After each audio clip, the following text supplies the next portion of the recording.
The coffee shop reeked of burnt espresso and something even thicker: desperation. My own desperation. I wiped down the counter for the 5th time that hour, my fingers raw from the disinfectant. The wall clock ticked mercilessly, as if it took pleasure in stretching every second. 10 more minutes left.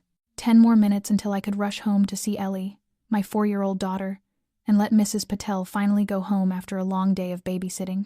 The door chimed when someone walked in, and a late autumn gust swept across the floor. The scent of expensive perfume instantly overpowered the smell of coffee, sandalwood, and something darker, more primal. I didn't look up right away. Customers who came in this late were usually sleepless students, or heartbroken souls clinging to caffeine to survive the night. None of them ever tipped well. "We're closing in 10 minutes," I said, still focused on the stubborn streak of coffee clinging to the edge of the machine. No reply. Only the faint sound of fabric, fine fabric, by the sound of it, probably from a tailored suit far beyond my imagination. I looked up, and my heart stalled for a beat. He stood there tall, commanding, and perfectly still, like a statue carved from black stone. The yellow light from the ceiling grazed the bridge of his nose, his sharp cheekbones, and the depth of his gaze that seemed to pull the air out of the room. A charcoal gray coat, collar turned up slightly, a muted black silk tie. He looked at me, no smile, no blink. I froze, the rag still clutched in my hand, my breath catching for reasons I couldn't name. There was something in that gaze, not the emptiness of a stranger's look, but the scrutiny of someone who already knew me, or wanted to know everything.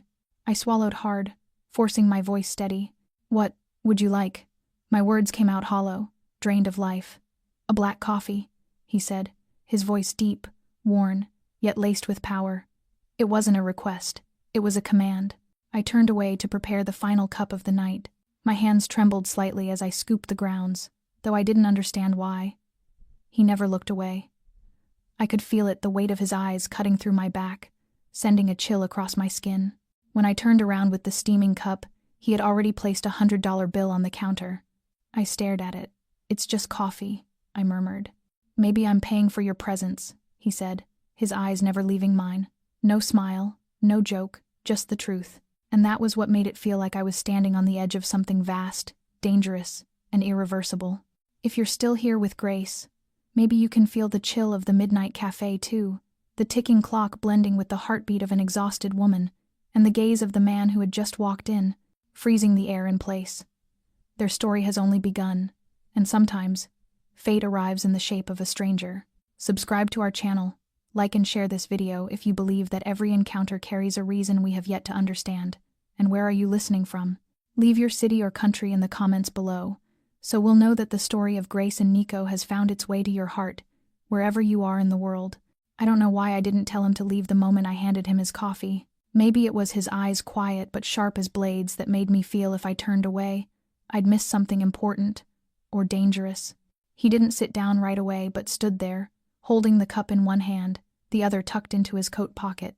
Every movement deliberate, measured, as if he never did anything by chance.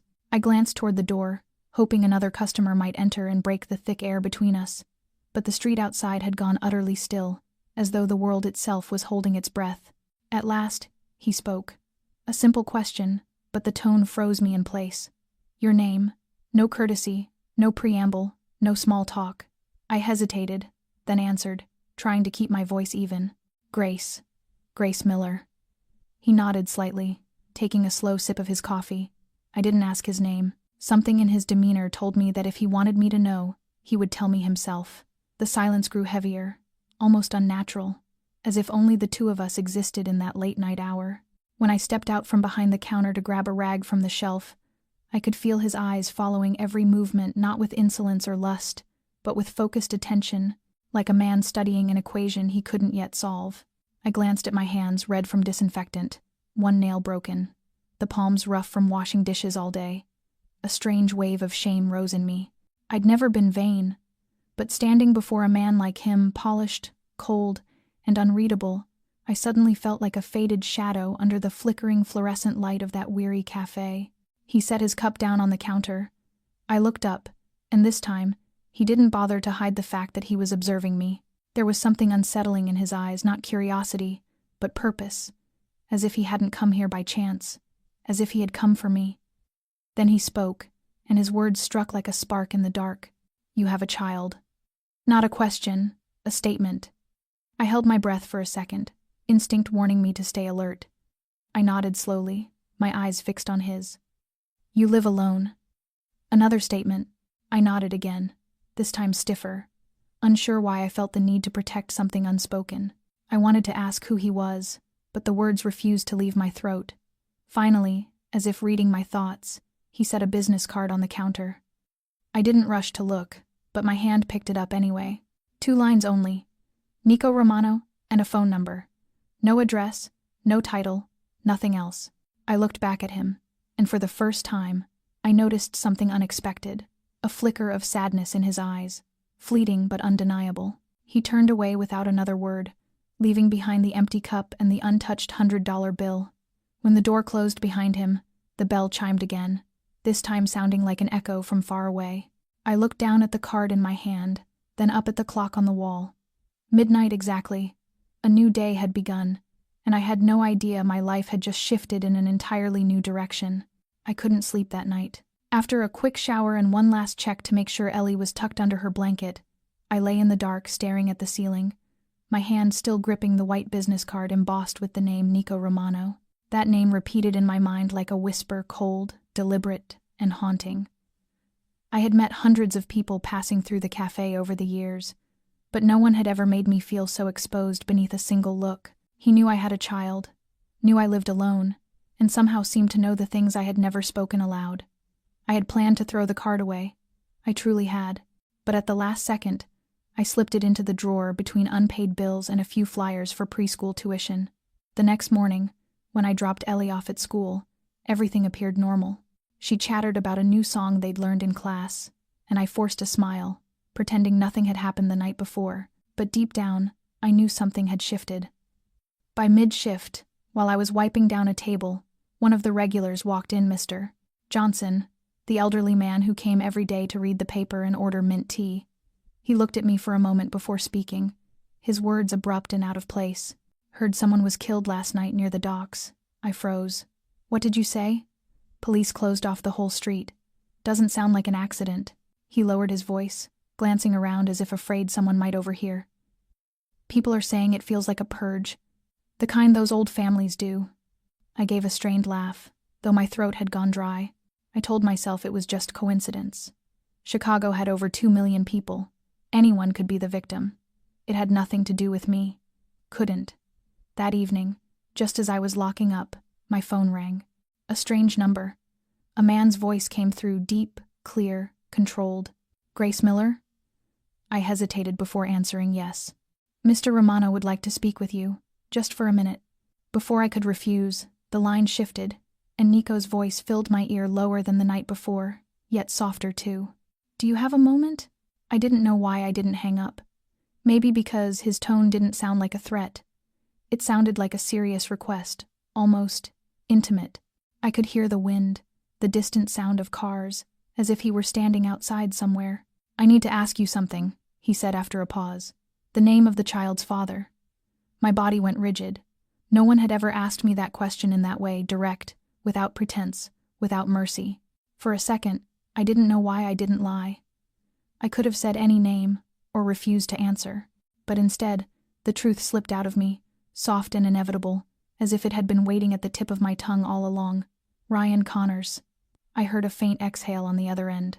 Not shock, not surprise. It was the sound of confirmation, of something long suspected. "I see," he said quietly, then hung up without another word. I stood there frozen, the phone still pressed to my ear, my heartbeat pounding so loud I could hear it echo in my chest. I knew I had made a mistake that couldn't be undone. Ryan Connors, the man who abandoned me when he learned I was pregnant, the man I had loved to the point of stupidity, the man who disappeared without a word, and now, I had just given his name to the most dangerous man I had ever met.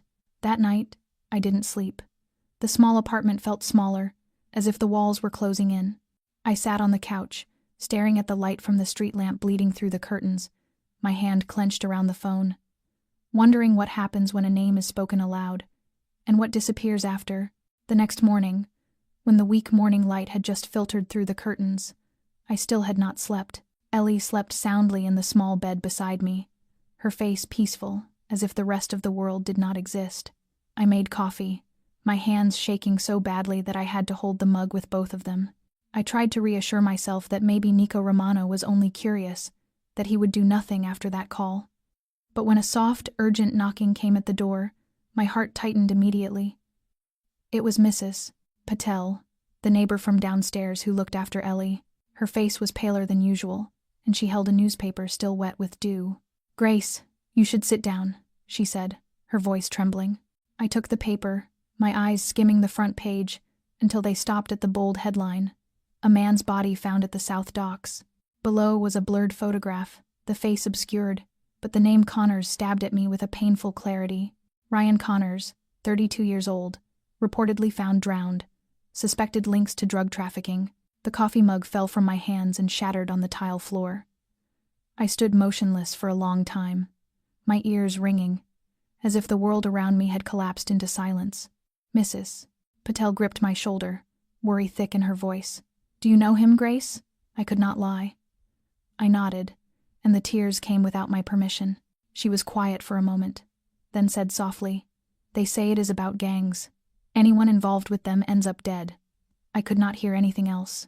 I only remembered that a few hours before, I had told Nico Romano the name Ryan, and now he was dead. I knelt down and gathered the shards of the cup, my hands trembling until they bled and I did not feel the pain. The day passed like a hazy dream. I still had to drop Ellie at school, still had to go to work, still had to smile when customers ordered coffee. But every time the door opened, I jumped, afraid he would return, or worse, that someone else would come in his place. That night, when the cafe was quiet, I dared to check my phone. There were no messages, no calls, only the name Nico Romano resting in my contacts, an inky mark that would not wash away. I turned on the television and tried to find another news channel. They repeated the same report. A man found dead at the docks. Police had not announced a cause. The anchor's voice lowered when he mentioned a severe head wound and a possible connection to the Romano family. I turned off the TV at once, a cold feeling traveling down my spine. The apartment felt suddenly too quiet. I looked toward Ellie's room, where she held her worn stuffed bear and slept on. Fear coiled in my chest. If he had the power to make someone disappear after a single phone call, what would stop him from doing the same to me? I went to the window and looked down at the empty street below. A black car was parked at the corner, headlights off but the engine idling softly. I stood frozen, my heart pounding in my chest. Maybe it was only coincidence. Maybe someone was simply waiting. But my instincts told me there were no coincidences left. I drew the curtain closed, locked the door, and sat down beside Ellie's bed. My hand found the soft hair at the nape of her neck, and tears fell onto the pillow without my control. I whispered into the dark, into the small, suffocating quiet of the room. "What have I done, Ryan? I said your name, and now you are dead." I did not leave the apartment for 2 days after that. Using the excuse that Ellie had a mild fever, I called in sick and kept her home. Though the truth was I wanted to hide from the world, from myself. I turned off my phone, drew the curtains tight over every window, and locked the front door even in broad daylight. I no longer knew which was more frightening, that I had somehow helped cause Ryan Connors' death, or that I might be next. But he never called again. No messages, no appearance. The silence, instead of bringing relief, filled me with a suffocating unease, as if I were waiting for a storm whose direction I could not predict. On the afternoon of the third day, while Ellie dozed off on the couch, the doorbell rang. At first, I thought of ignoring it.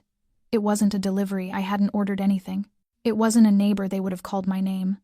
The bell rang again, steady and patient, as though whoever stood outside knew I was there. I approached the door but didn't open it, just peered through the narrow slit in the curtain. A woman stood outside, about 40, so composed and elegant she seemed out of place in this modest neighborhood. Her brown hair was neatly curled, her beige coat immaculate, a black leather bag in her hand without a single logo. As I hesitated, she looked up and met my eyes through the gap in the curtain, and smiled. It wasn't a threatening smile, but it wasn't casual either. I opened the door slightly, keeping my hand on the latch. "Are you Grace Miller?" I nodded. She extended a hand, her voice calm but firm. "My name is Francesca Romano." I stopped breathing for a moment. That surname made my heart beat like a drum. Before I could ask anything, she continued, I didn't come here because of Ryan Connors. I kept the latch locked. Francesca seemed to understand. She took a small step back and raised both hands slightly, as if to show she meant no harm. I don't conduct business the way my brother does. I don't threaten anyone. I'm only here to give you an invitation. I opened the door a little wider. Francesca glanced around the hallway, then inclined her head slightly. May I come in? Just a few minutes. I promise I'll leave if you don't wish to hear me out. I didn't know why I nodded.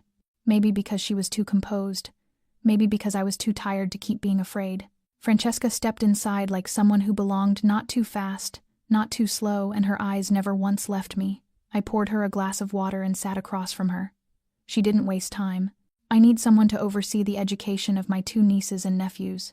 You have a background in teaching. I know you once had a scholarship, but you had to give it up when you became pregnant. I know you love children, and I know your daughter is bright. I froze.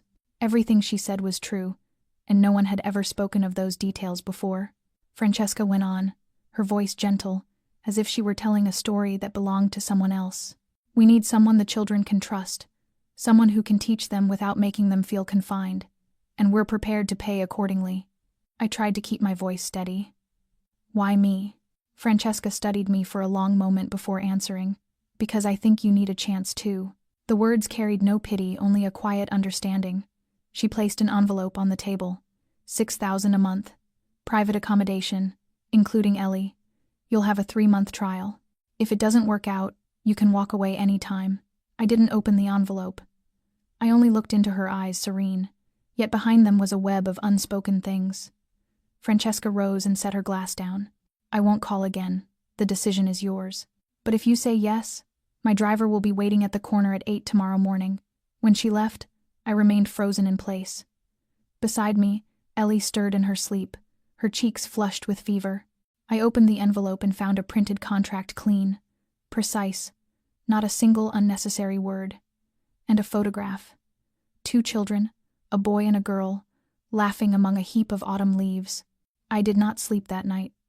Not from fear this time, but because only one question remained in my mind. If this was the only path that could lead my daughter to a better life, did I have the courage to walk into the very world I had once sworn to avoid? At 8 o'clock the next morning, I stood with Ellie on the corner of the street, gripping the handle of a worn leather suitcase whose edges had long since frayed. Ellie clutched her stuffed bear, her eyes still heavy with sleep but her face bright with curiosity. She didn't know that today her mother had chosen a new direction, a road I couldn't yet imagine the end of. A sleek black SUV pulled up to the curb, and a driver stepped out, dressed in a black suit and a perfectly knotted tie. He said nothing, just nodded and opened the door for us. No questions, no surprise, as if our arrival had been written into his schedule long before.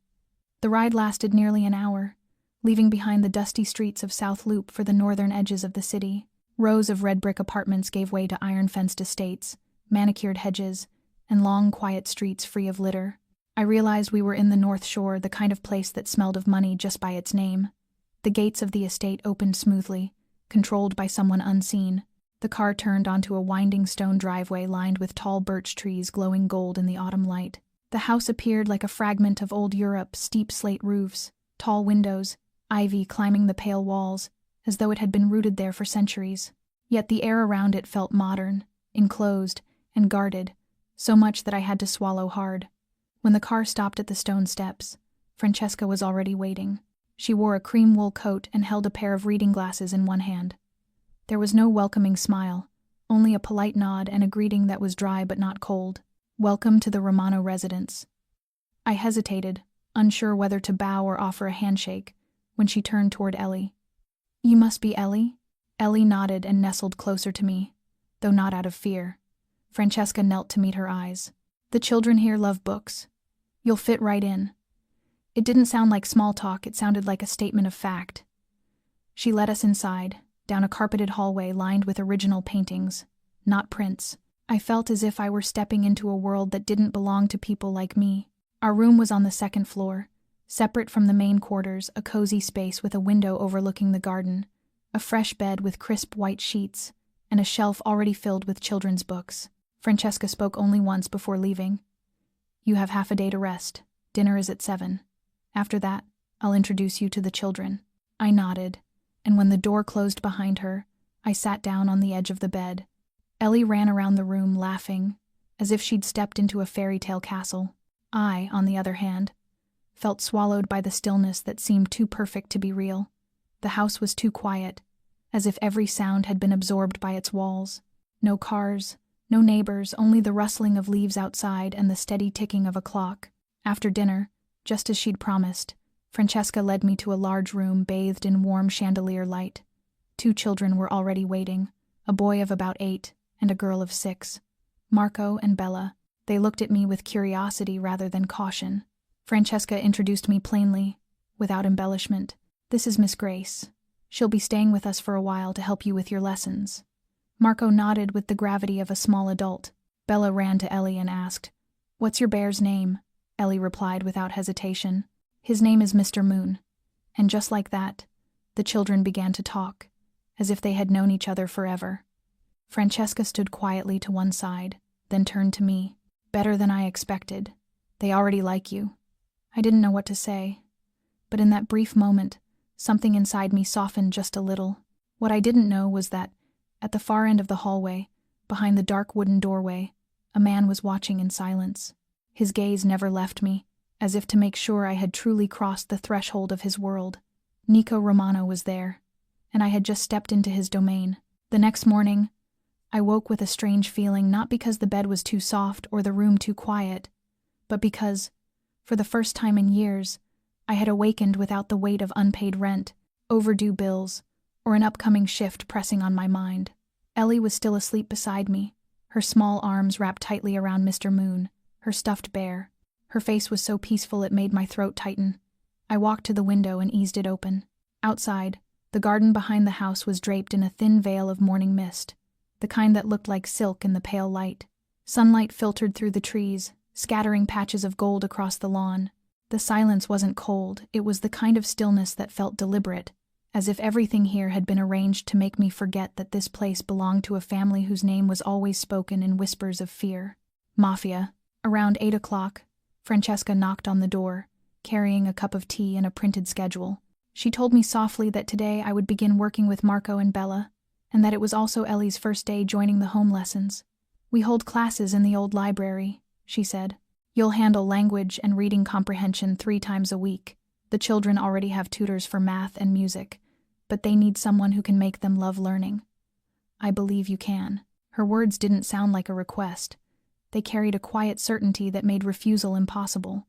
The library occupied the east wing of the mansion, a vast, sunlit room with walls soaring to the ceiling, lined entirely with books ranging from classic literature to modern children's tales. Marco sat at a long table, absorbed in a book about the Titanic. He looked up when I entered and nodded politely. "Good morning, Miss Grace." His voice was clear, his manners practiced. I returned the greeting, but before I could say anything else, Bella ran toward me with a fairy tale book in hand. "Will you read this one? But you have to change the princess's name to Bella, okay?" I laughed and nodded. Ellie, still shy, clung to my sleeve, but when Marco handed her a brand new box of crayons and Bella tugged her toward a seat, she began to relax. The first lesson passed in a calm that felt almost unnatural. Marco had the curiosity of a boy raised among rules but yearning for the world beyond them. Bella was lively, talkative, full of imagination. Ellie sat between them, occasionally glancing at me as if to make sure everything was still all right. My heart softened in a way I hadn't expected. I knew this place wasn't just a beautiful estate. I knew behind its carpeted halls there were rooms that might hold darker truths, yet I couldn't deny the fragile sense of safety that settled over me. These children needed someone they could trust, someone to listen, to guide. And I, in some quiet way, needed them too, to remind myself that I still had worth. After the lesson, Bella coaxed Ellie into the garden to collect leaves, Marco trailing behind with his book still in hand. I stood by the window watching the 3 of them run beneath the great oak tree, their laughter carrying across the sunlight. In that moment, I forgot who Nico Romano was, forgot the name Ryan Connors and everything I had tried to escape. There was only Ellie laughing, radiant, tossing handfuls of golden leaves into the air as if she had never known hunger or the sound of her mother crying in the kitchen. I whispered a thank you to no one in particular. Perhaps it was only one day, but perhaps it was also the beginning of something I had never dared to believe I deserved.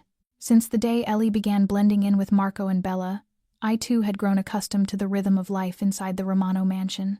By day, I taught the children in the sunlit library. By night, I read to Ellie until she drifted to sleep. But when darkness settled, the house changed. The air thickened, and the long corridors turned silent, broken only by the whisper of wind through tall glass windows and the rhythmic ticking of an antique clock. I often sat at the small writing desk on the second-floor landing, preparing lesson plans or reading one of the old novels Francesca had left behind. And then, the chance encounters began. The first time was on a rainy night when I went downstairs to get some water. Light spilled from the bar at the end of the hall, and he was there standing with his back to me, sleeves rolled up, the collar of his white shirt slightly open, a glass of amber liquor catching the golden light like honey. I froze, ready to turn back, when his voice reached me low, calm, unhurried. "You're still awake?" I turned, trying to hide my unease. "Just thirsty." Nico gave a small nod, poured another glass, and set it before me. "The water here's too cold. Try this. Only a sip." I hesitated, then took it. The liquor was strong and sharp on my tongue, but it left a warmth that spread through my chest. His gaze lingered, unhurried, steady. "Ellie looks happier now," he said quietly. "Thank you." I nodded, unsure how to respond. Something in the way he said it felt both like praise and scrutiny. I didn't know where to stand, as if every inch of that kitchen already belonged to him. After that night, I began to notice how he always appeared when I least expected it. One evening, I sat outside under the porch roof, writing lesson notes while the scent of jasmine drifted through the fog. I heard the door open, slow footsteps on the stone path. Nico came out with a coat, draped it over my shoulders without a word. The warmth of the fabric seeped into my skin, and my heartbeat stumbled. I looked up and met his eyes in the dim light. "Do you always try to startle me like this?" I asked softly, half teasing. "No," he said evenly. "Only when I see someone forget to take care of herself." I gave a small, fragile laugh.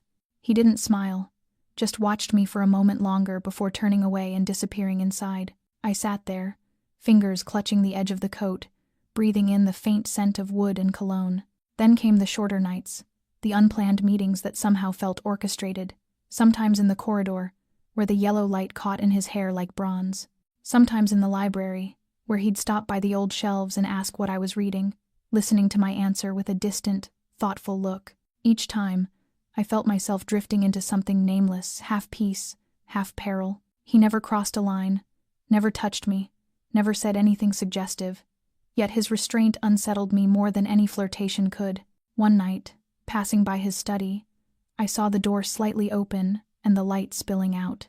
Inside, Nico sat at his desk, a photograph before him, a young woman and a small girl.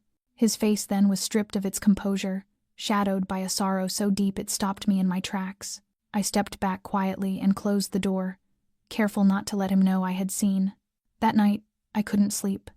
Lying in the dark, I realized I had begun to care for that man in a way I shouldn't. He was a mystery, a danger, a boundary I had sworn never to cross. But each night, I found myself listening for his familiar footsteps in the hall, waiting for a glance, a single word. I knew I was walking deeper into his world, little by little, with no way back. I don't know when Francesca first noticed, but on a Saturday morning, while I was slicing fruit for the children's breakfast, she walked into the kitchen with an expression I had never seen before. Not stern, not cold, but deliberate, like someone who had spent a long time deciding whether to speak. Marco and Bella were arguing over who could finish eating first to choose the post-breakfast game, while Ellie sat beside them, giggling, unaware that the air in the room had changed. Francesca waited until the children left with the nanny, leaving the two of us alone in a silence that felt almost surgical. She sat down across from me, arms folded on the table. "You haven't been sleeping much lately." I looked up, trying to sound calm. "Just getting used to the routine." She studied me, then shook her head slowly. "Work doesn't make someone stare into space while peeling apples, Grace. Feelings do." My hand tightened around the knife. Francesca didn't dance around it. "I know my brother is magnetic. He always has been. Tall, composed, with a kind of quiet light women mistake for safety." I didn't know how to respond, because she wasn't wrong. Nico carried a pull that wasn't loud or intentional, but one that made people want to stay, to understand, to get lost without realizing it. Francesca poured herself some tea. Her hand was steady, but in her eyes, I caught a flicker of something weariness, maybe grief. Have you heard of Angela? I shook my head. Or Sophia? I shook my head again. 2 women who once walked into this house, just like you. One was a tutor, the other, an interior designer. Both believed they were the exception. My heartbeat slowed painfully. Francesca continued, her voice even, like she was reciting a story told too many times. Angela was the first. Sweet, devoted, from New Jersey. She came one summer, taught the children, cared for Marco and Bella, and then she fell in love with Nico. Francesca paused, locking her gaze on mine. He loved her too. For a few seconds I couldn't breathe. Francesca smiled faintly, not with mockery, but with the sad acceptance of someone who has seen too much repetition. I didn't stop them. I thought maybe this time would be different, but one day, Angela vanished. No letter, no call, no goodbye. Her family searched for months. The police shrugged, and Nico said nothing. My throat went dry. Francesca set her cup down. The soft click of porcelain against wood sounded like a blade. Sophia came a year later. Brilliant, confident. I warned her from the start, but she said she was different, that she knew who Nico was, that she understood the limits she shouldn't cross. And then she loved him anyway. I stared at my hands. My fingers clasped so tightly the knuckles had gone white. Francesca's tone didn't change. Sophia didn't disappear. She's still alive. But she isn't herself anymore. She left this place with eyes that had lost their light. She never spoke of what happened, but I knew. I knew what happens when someone loves a man who doesn't know how to keep anyone. Francesca stood and walked around the table. She didn't threaten or accuse, but her words cut deeper than any warning. I hired you because I saw integrity in you, strength. But those are the first things he'll destroy. Grace, if you don't walk away in time. Air. Then she left, and I sat alone in the kitchen, beside a plate of apples turning brown at the edges, the knife still damp in my hand. I couldn't tell if I was shaking from fear, from anger, or from a kind of sorrow that had no name yet. But one thing was clear, sharp as a wound. I was not Angela, I was not Sophia, but could I be certain I wouldn't become the next name in Francesca's quiet prophecy? Dinner that evening began like any other, beneath the soft glow of the crystal chandelier, with neatly folded linen napkins on the long walnut table, and steaming bowls of cream soup served in white porcelain edged with gold. Francesca sat at the head of the table, serene and commanding, like a queen maintaining order in her quiet kingdom. Marco and Bella chattered about their afternoon lessons, while Ellie proudly showed Bella a bracelet she had made from purple yarn. I smiled at the children, though my mind was still trapped in the words Francesca had spoken that morning. The stories of Angela and Sophia had lodged themselves in me, refusing to fade.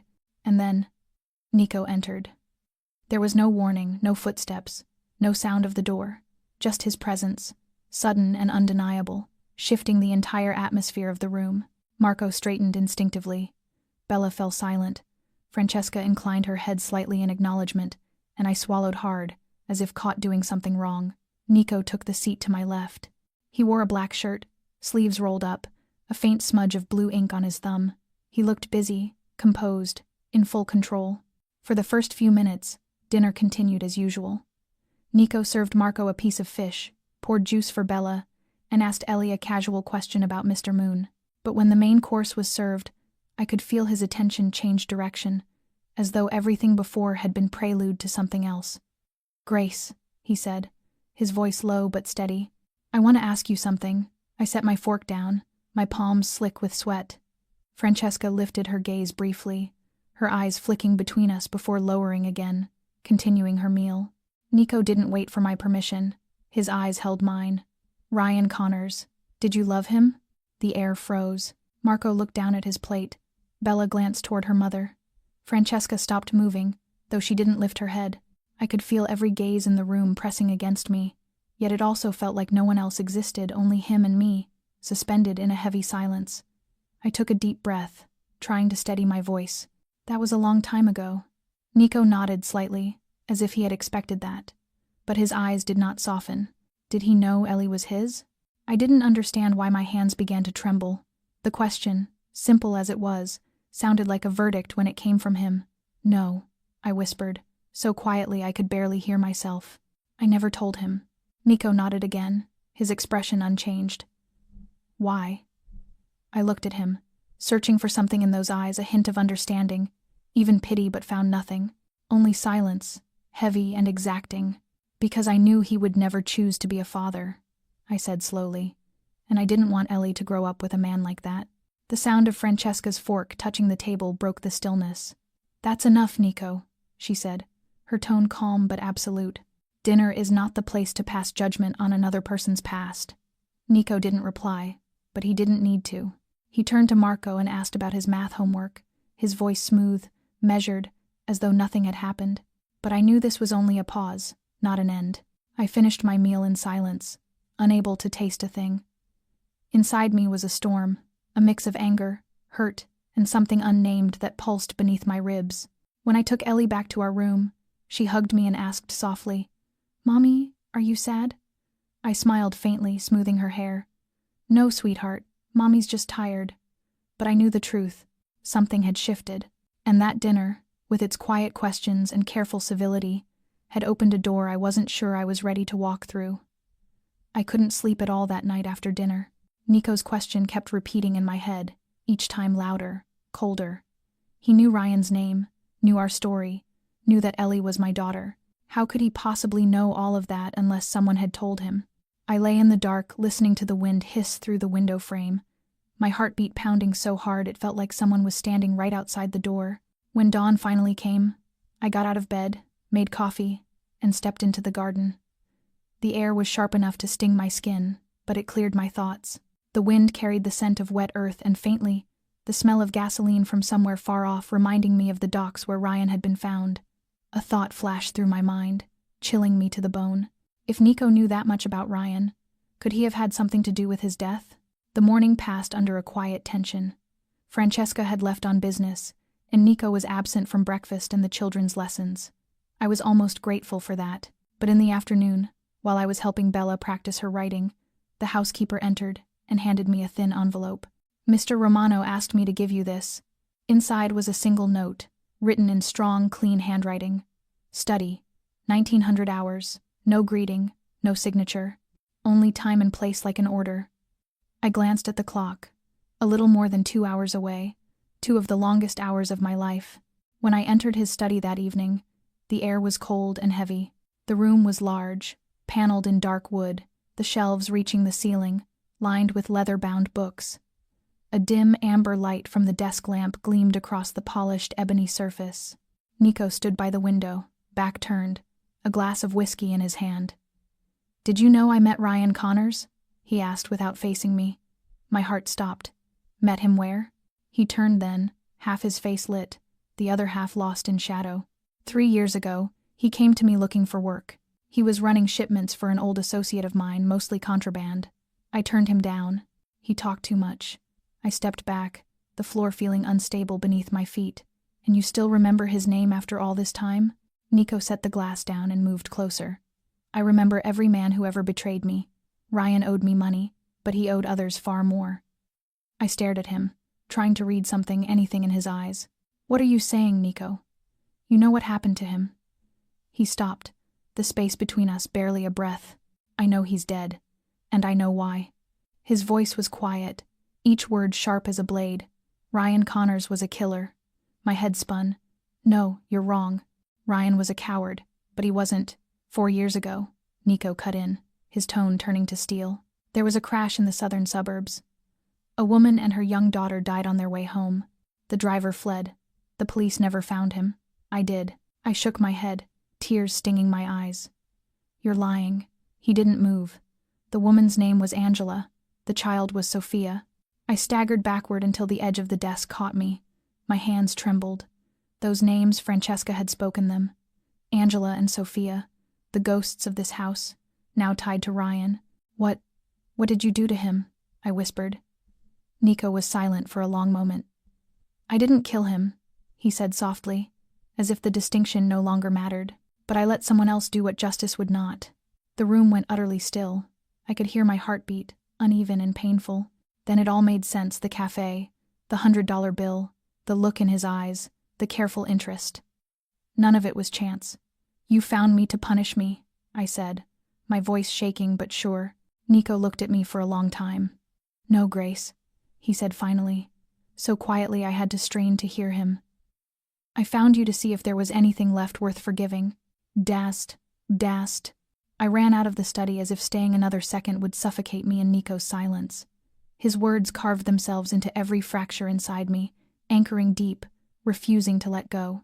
Angela and Sophia weren't former lovers, as I had once assumed they were victims, and Ryan, the father of my child, was the one who caused their deaths. But what about Nico? He said he hadn't killed Ryan, only let someone else do what justice could not. He didn't deny it. He didn't regret it. I locked myself in my room, sitting on the floor beside Ellie's bed. She slept soundly, her small arms wrapped around Mr. Moon, unaware that her mother's world was collapsing piece by piece. I tried to breathe, but each time I thought of Nico's face, his calmness as he spoke of Ryan's death as if it were inevitable, I felt the sting of betrayal all over again. I had feared him, then trusted him, then slowly, I begun to feel something dangerously close to tenderness. And now I realized everything might have been part of a spiral I never controlled. The next morning, I waited for Francesca to return. The moment she stepped out of the car, I was already there in the foyer, my patience stripped away. I need to talk to you. Now. Francesca studied me for a moment before nodding. She led me into the small sitting room near the library, where muted light fell across an old oil painting on the wall. You know, don't you? She asked. Not as a question, but as a certainty. I met her eyes, my voice steady now. Ryan wasn't a good man. I know that, but Ellie is innocent, and so am I. Yet Nico let him die. You want me to stay here, pretend to teach, to care for the children, while I'm part of whatever plan you all had? Francesca went still, then said quietly, No one thinks you're guilty, but no one believes anyone is ever entirely innocent either. Every choice carries its consequence, Grace. I gave a bitter laugh. Consequence? You mean killing? Consequence, she repeated, emphasizing the word, means choosing to live without repeating the same mistakes. You knew what Ryan was, yet you stayed. You brought Ellie into the world not just with love, but with fear. My throat tightened, tears burning behind my eyes. I thought I was running from my past, but I was only running straight into it. Francesca didn't answer. She let the silence stretch, then rose and left, offering no advice, no consolation. I knew I had to face Nico. No more avoidance, no more silence. That night, after Ellie fell asleep, I went downstairs to his study. I didn't knock.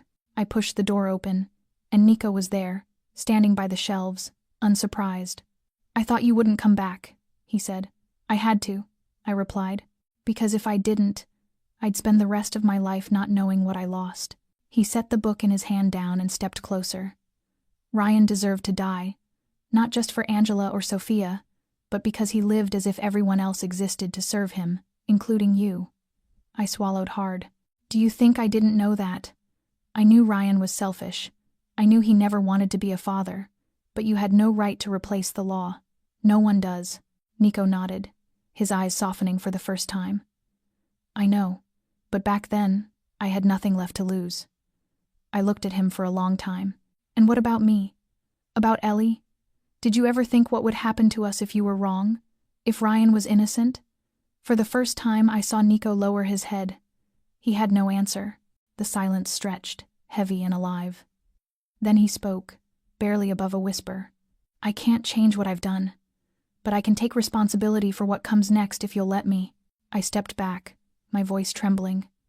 I don't know if I can trust you, but I know one thing I can't leave without knowing what kind of world Ellie will grow up in. Nico looked at me then, and for once, he wasn't the powerful man who ruled the Romano name.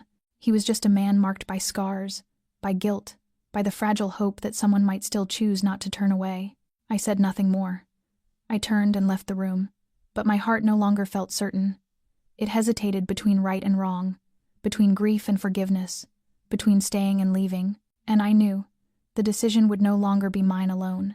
I thought that after that confrontation, a cold, unbridgeable silence would settle between Nico and me. But the next morning, as I sat alone in the library preparing lesson plans, he walked in as if nothing had broken at all. The sunlight slanted through the tall window, tracing faint lines across his face and making the shadows under his eyes even more pronounced. He didn't look at me right away. He went straight to the bookshelf, pulled down a volume, flipped through a few pages. I said nothing, watching every small movement, waiting to see whether he would avoid me or face what was left between us. Then he turned, placed the book on the table, his eyes finally meeting mine. "I have a proposal," he said, his voice low, deliberate. "A bargain. 3 months." I didn't react, only lifted my head slightly. He stepped closer, his gaze unwavering. 3 months for me to prove that I can be a decent man, not a boss, not a man of vengeance, just a man, if that's still possible. My chest tightened, not because of his words, but because of the unguarded honesty in his eyes. I gripped the edge of my notebook to steady myself. "And if after 3 months I still don't believe you?" Nico sat across from me, his posture straight, hands folded on the table. "Then you can leave. No strings. I'll let you and Ellie go, safely. No one will ever touch you again." "And during those 3 months?" I asked quietly. "No control, no surveillance, no one digging into my past." He nodded. "You live and teach however you wish. I won't interfere, but I want the chance to exist in your life and hers as an ordinary man." His words caught in my throat, not because I believed him capable of it, but because, for the first time, I heard something simple and human in his voice, a yearning for a life without blood, without power, without shadows. I leaned back, eyes steady on his. "I don't know if I can forgive you. I don't even know if I can ever love a man like you, even if you try to be good." Nico was silent for a long moment.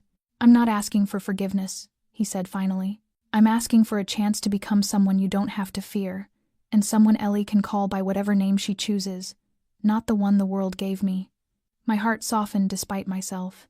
Since the day I walked into this house, I had thought of it as temporary, a few months to earn enough money to start over.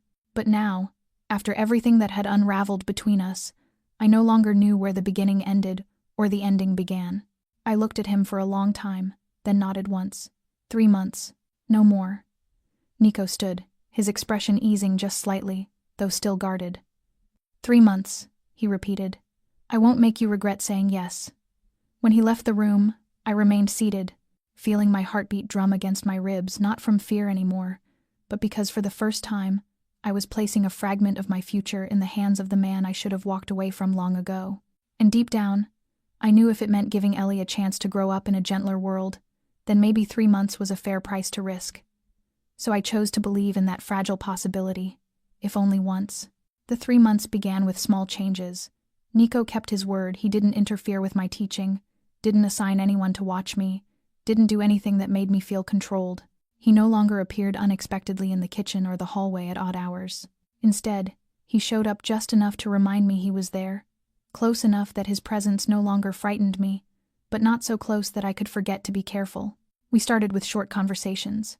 At first, a few simple questions about Marco and Bella's lessons, then little exchanges about Ellie. One afternoon, I found myself sitting with him at the garden table under the still midday sun, telling him a story from my high school days in Ohio. He listened quietly, never interrupting, never filling the silences, only nodding or smiling faintly when I mentioned something foolish from the past. There was something in his eyes that made me let my guard down.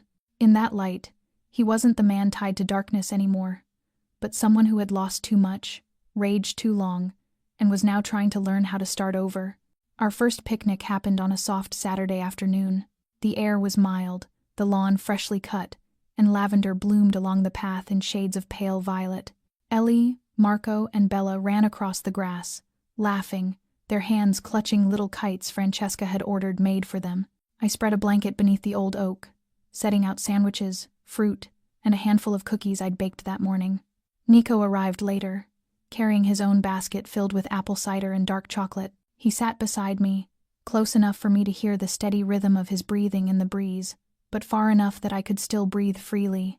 The children burst into laughter when Ellie tripped, and Bella helped her up, while Marco dashed around them, shouting lines from the movie he'd been obsessed with all week. I watched them, feeling something lift inside my chest, something like peace. I wasn't sure I believed the moment was real. Nico handed me a glass of cider, his eyes soft enough to undo me. "I never thought I'd ever sit at a picnic," he said quietly, as though afraid of shattering the calm. I looked at him. "Did you ever think you'd have children?" He hesitated, then shook his head. "No, I always thought I was something that shouldn't be passed on. But then I watched Marco and Bella grow up and I realized, Some things, if you don't protect them, they're gone forever. I didn't answer. I just looked at him. Knowing what he'd said wasn't meant to move me, it was simply the truth as he saw it. From that day, something shifted. My lessons stopped feeling like duty and became something I looked forward to. Nico started joining us for trips to the town library, where he would read quietly to Ellie while I helped Marco and Bella choose their books. Some days, he stayed behind me in the garden, quietly fixing the broken step on the wooden porch where I had once nearly fallen. Other times, I caught him watching Ellie from a distance, his expression so gentle it tightened something deep in my chest. One night, after putting Ellie to bed, I went out to the garden to fetch a book I'd left on the bench and found him sitting there beneath the oak tree. The night was still enough that I could hear the whisper of falling leaves. I was about to turn back when he spoke softly. "Grace." I turned. He patted the empty space beside him. I sat down. We didn't speak for a while. We didn't need to. Then he looked at me, long and unhurried. "I stopped believing in this world a long time ago," he said. "But if you'll let me, I'd like to start believing again, beginning with you." My heart pounded so hard I could feel it in my throat. I didn't know when I had changed. But I knew that in that moment, I was no longer afraid of him. And what frightened me even more was that I had begun to hope, a dangerous, fragile hope, but one so beautiful that I couldn't bring myself to look away. That morning, the Romano estate was unusually quiet. The sky hung heavy with fog, no laughter from the children outside, no smell of toasted bread or morning coffee drifting from the kitchen the way it usually did. Francesca entered the dining room looking more composed than I had ever seen her, her hair pulled tightly into a bun, a burgundy silk scarf neatly tied at her throat. She said nothing, just cast me a brief, knowing glance before turning away, as if to warn me that today would not be ordinary. I was preparing lesson materials for the children when the butler approached, his face calm, but his eyes uneasy. "Miss Grace," he said softly. "Mrs. Francesca requests that you and young Miss Ellie come to the main parlor within 15 minutes. There's an important guest." I looked at him, nodded, then reached for Ellie, who clutched her beloved Mr. Moonbear in her arms. As we descended the grand staircase, the chandelier light spilled across the red carpet, turning the air ceremonial, almost suffocating. The doors to the great hall were open wide. Standing in the center of the vast room was an older man, tall, commanding, with neatly cut silver hair and eyes the color of pale storm clouds. He didn't need an introduction. I knew immediately who he was. Don Vincent Romano, the patriarch.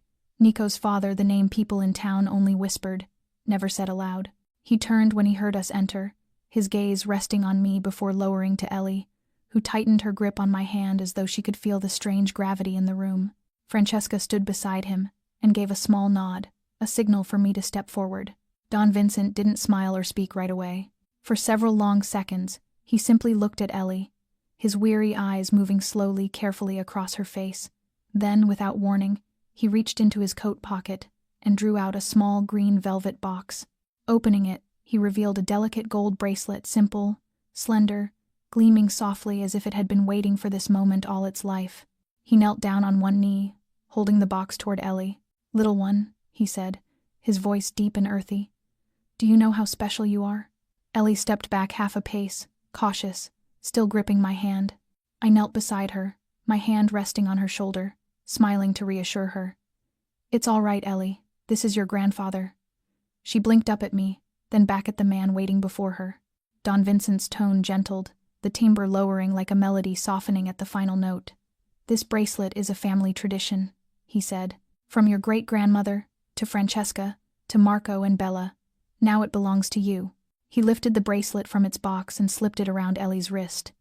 It hung loosely but did not slide off, as though it had been made for her alone.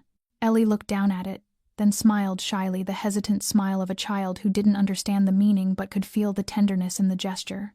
Don Vincent rose, his gaze settling on me. "Miss Grace," he said, "I don't know what exists between you and my son, and I don't need to. What I do know is this: you're raising a child who deserves to be protected, and because of that, this family will protect you." Francesca stepped forward, touching her father's arm lightly before turning to me. "Accepting the bracelet means she becomes part of this bloodline," she said. "Wherever you go, whatever happens later, Ellie will always carry the Romano name with her." I couldn't speak. My throat burned, my chest tightened. The mother in me warred with the woman who still carried doubt and hurt. I wasn't sure this was what I wanted for my daughter, but when I saw Ellie lift her hand to admire the bracelet, her eyes bright, unafraid, I realized she had felt something my reason couldn't define, a sense of belonging. And for a child who once fell asleep on a thin mattress pressed against a damp wall every night, that feeling was greater than any promise I could ever make. That night, after Ellie fell asleep with the golden bracelet still around her tiny wrist, I sat alone in the dim light of our room. The lamp cast tired yellow streaks across the wall. My dress from that morning still clung to me. My hair hadn't been brushed. Everything inside me felt tangled, like threads woven too tightly to undo. The image of Don Vincent kneeling to fasten the bracelet on Ellie's wrist replayed again and again, not because it moved me, but because it felt like I had signed a contract I hadn't read. When he looked at me with that cold, commanding gaze, I realized I was drifting further into a world where every gesture was calculated, every smile had a purpose. And though I wanted to believe Nico was different, part of me began to wonder, had he really not known? I stepped into the hallway. Light spilled faintly through the gap beneath the study door. It was ajar, as if waiting. I pushed it open. Nico stood by the window, back turned, a glass of wine in his hand, staring into the dark garden outside. He didn't move when he heard me. "You knew, didn't you?" I asked, my voice hoarse from holding back too long. "You knew your father would come. You knew he'd give her that bracelet." Nico turned slowly. His eyes held no defense, but no apology either. I knew he was considering it, but I didn't know he'd do it today. I gave a short, bitter laugh, every nerve in me tightening. And what am I supposed to feel touched? Because a man I've never met walks into my daughter's life, puts a symbol of his power on her wrist, and claims to protect her like a precious possession? Nico stepped closer, his voice low. "Ellie isn't a possession. You know that. I know that." I backed away, not from fear, but from anger. "No, Nico. You may know that, but your family doesn't. They see everything as part of a game, and now my daughter is a piece on their board." His jaw tensed, eyes darkening. "You think I'm manipulating you?" I didn't answer, and that silence was my answer, because I wasn't sure anymore. I didn't know if these past months, his gentleness, the picnics, the shared laughter, the quiet nights were real, or just the careful steps of a plan designed to make me surrender, to make me hand over my child to a family I once feared. Nico said nothing for a long moment.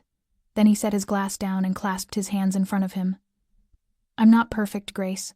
I've never tried to pretend otherwise. But there's one thing I've never done: turn you into a tool for anyone's purpose. I love Ellie. I started loving her from the moment she called me Mom's friend, from the way she held my hand crossing the garden.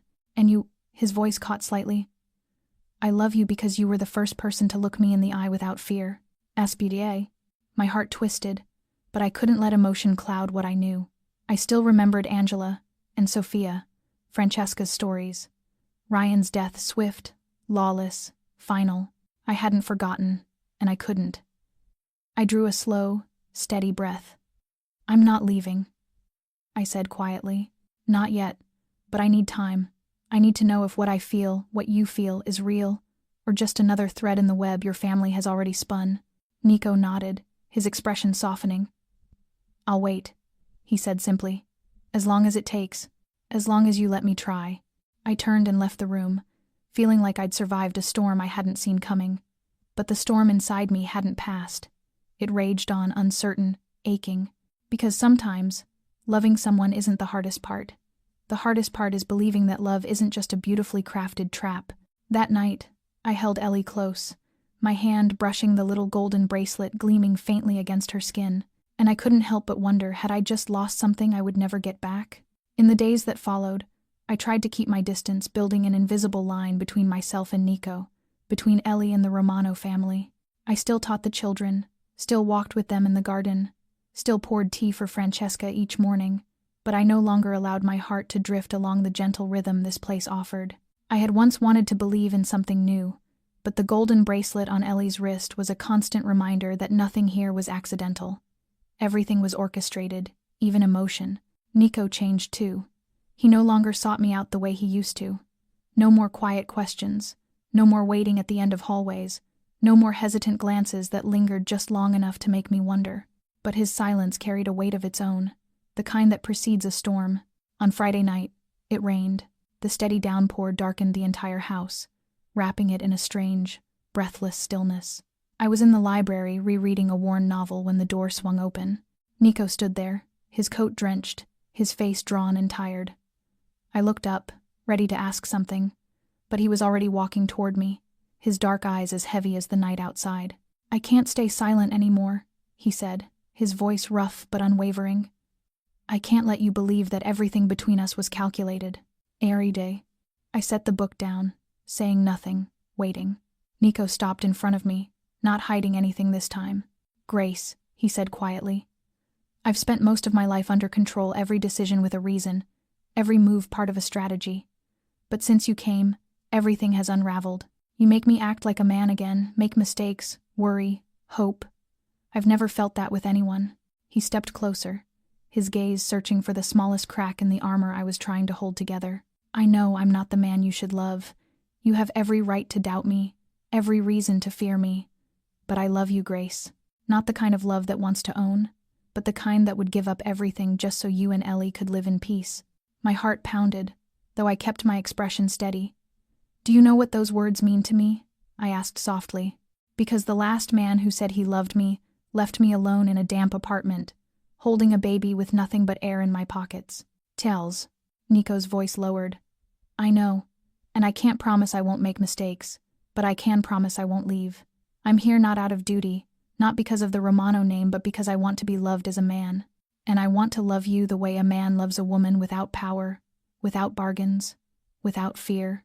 I looked at him in the soft golden light spilling from the wall lamps, and for the first time in weeks, I didn't see the man who once terrified me.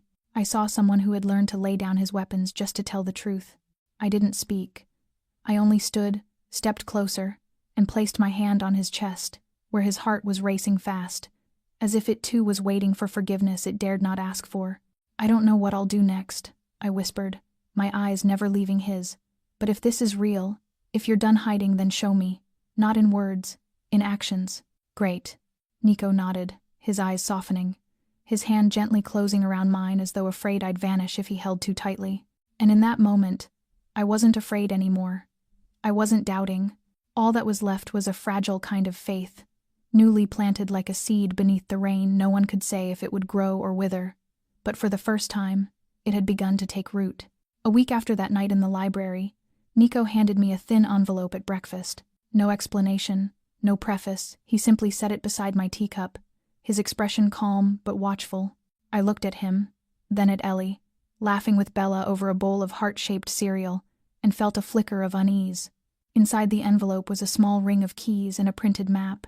In the top corner, an address somewhere on the outskirts, about 30 minutes from the Romano estate. When I lifted my gaze, Nico had already risen. His voice was quiet, steady. "I want you and Ellie to see this place. There's no condition.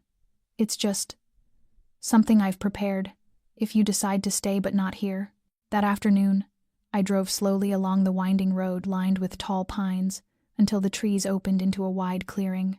There, in the center of a green field framed by lavender shrubs and a white fence, stood a 2-story wooden house.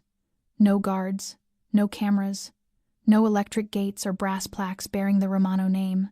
Just a house, simple, peaceful. A wooden porch led to a front door, newly painted but not too bright. When I turned the key, the soft click of the lock sounded so gentle it made my chest tighten. Ellie ran ahead, her eyes lighting up like she'd stumbled upon treasure. "Mom, the kitchen's green, my favorite color." I followed her in, my heart aching with a strange mix of joy and caution. The house wasn't large, but every detail felt alive, warm, pale wood-paneled walls, wide windows opening to the afternoon light, each room quietly personal. Ellie's room was painted a creamy white, with bunny-patterned sheets and a bookshelf full of children's stories. My room had a reading chair by the window where sunlight poured in softly, like an invitation to breathe again. On the kitchen counter lay a handwritten note. "I know you'll be cautious, so I kept it simple. But this house is real. You can change it however you like. You can leave any time. Or you can stay. And if you stay, it will belong to you and Ellie. No conditions, no names, no deals. Just a beginning. Nico." I set the note down, and a quiet warmth unfurled inside me. Not because of the gesture's grandeur, it wasn't grand, but because I realized he had listened. He understood what I needed. Not a guarded mansion, with 12 chairs at the table, but a space where I could hang a painting myself, where Ellie could run barefoot on the wooden floor, where I could cook dinner without anyone watching from afar. That evening, I drove back to the Romano estate. Nico was sitting on the porch, sleeves rolled up, a glass of iced tea at his side. When he saw me, he looked up but didn't speak, he just waited. "When did you do this?" I asked. "Right after you gave me those 3 months," he said. "I knew I couldn't bring you closer while keeping you trapped in my world. So I thought, maybe I should build another one. In case you choose to stay." I sat beside him, the golden lamplight flickering across the table between us. "And if I choose to leave?" I asked. Nico's gaze turned distant, steady. "I'd still give you the keys. Because whether you stay or go, I want Ellie to know that somewhere, there's always a safe place waiting for her." I didn't answer. I just sat there beside him, listening to the crickets hum in the dark, breathing in the faint scent of rain-soaked wood. For the first time, I didn't feel like a piece in someone's game. I was the one making a choice. I had the right to walk away, and that, more than the house itself, was the greatest gift I had ever been given. I still didn't know my answer, but for the first time, I thought of the future not with fear but with hope.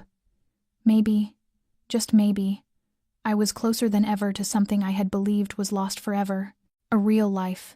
I found Ellie's golden bracelet in the drawer of her nightstand on a cloudy Sunday morning, not because it had fallen out, but because she had carefully wrapped it in a small handkerchief, as though it was too precious to wear every day. When I asked her why, she just shrugged, her voice soft and honest. "Because I don't want to lose it, Mom. I'll wear it again when our house is really ours." Her words silenced me for a long time, because somehow, my little girl had sensed what I was still struggling to define, caught between reason and feeling. That bracelet wasn't just jewelry. It was a promise, a reminder, a question without words about what we would choose next. When Francesca had handed it to me, I'd felt trapped. When Don Vincent placed it on Ellie's wrist, I'd felt cornered. But now, seeing it folded carefully by those tiny hands, I felt something different. Maybe all I ever needed was to be allowed to choose for myself. I carried the bracelet out to the balcony, where the pale morning light spilled over the damp wood. My fingers traced the delicate carvings, the same patterns that had once seemed cold, now felt strangely gentle. The 3 months were nearly over. And in that time, Nico hadn't once mentioned love again. He hadn't pressed me, hadn't asked for an answer, hadn't tried to define what we were. He had simply stayed quietly, patiently near when I needed him, distant when I didn't.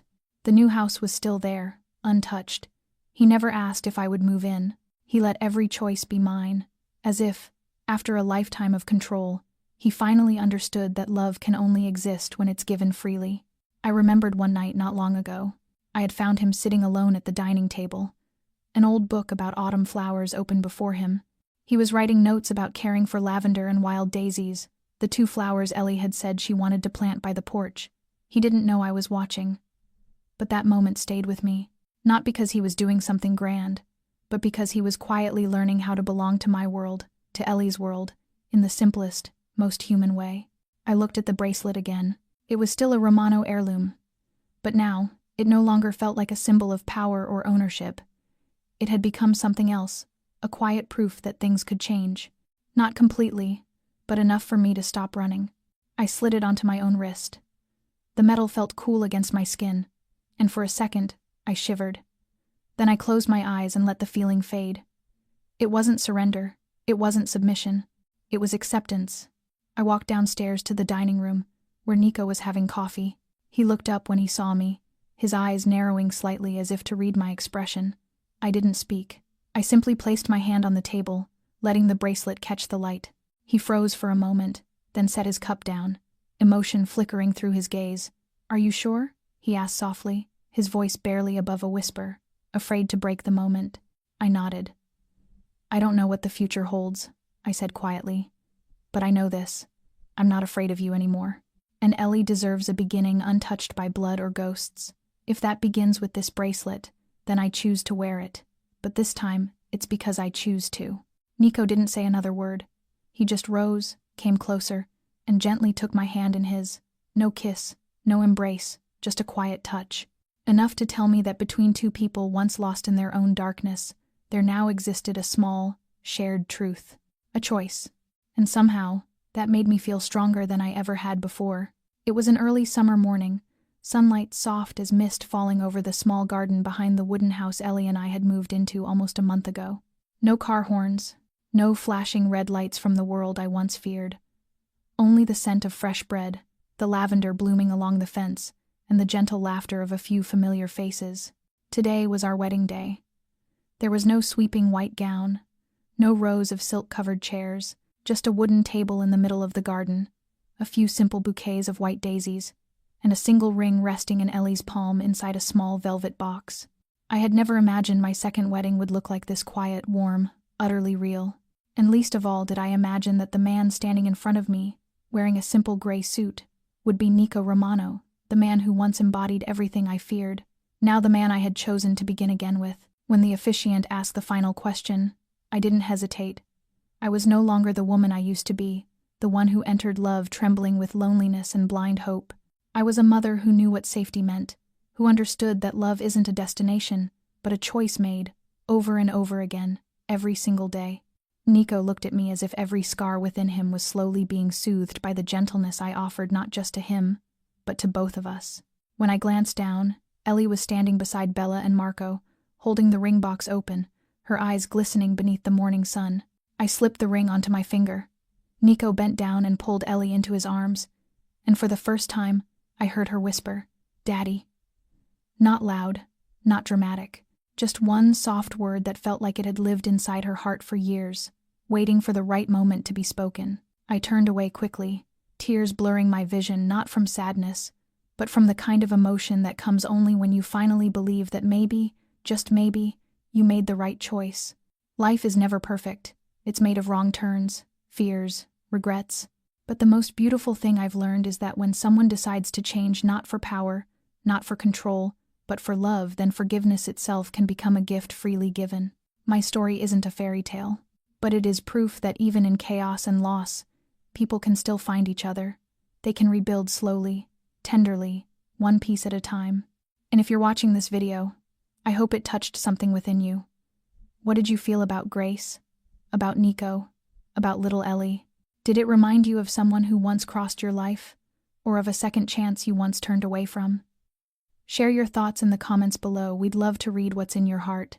If you like stories that move people, heal, and make you think, don't forget to subscribe to our channel, like and share this video, so we can continue to spread these wonderful emotions every day. Thank you for watching until the end. Wishing you and your loved ones good health, happiness, and peace. Goodbye, and see you in the next video.